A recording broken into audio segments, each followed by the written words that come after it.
Good evening everyone. के तपाईँ बिजनेसको लागि वर्किङ क्यापिटल लोन लिने सोच्दै हुनुहुन्छ? आजको फ्राइडे फाइनेन्समा हामी वर्किङ क्यापिटल लोनको लागि चाहिने डकुमेन्टको बारेमा कुरा गर्नेछौँ।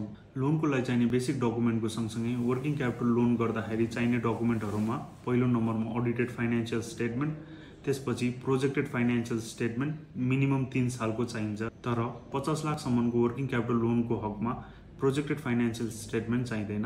2 करोडभन्दा बढी वर्किङ क्यापिटल लोनको लागि ट्याक्स क्लियरेन्स सर्टिफिकेट म्यान्डेटरी हुन्छ भने 2 करोडभन्दा कम वर्किङ क्यापिटल लोनको लागि ट्याक्स पेमेन्ट डकुमेन्ट या ट्याक्स सबमिसन डकुमेन्ट दिनुपर्ने हुन्छ।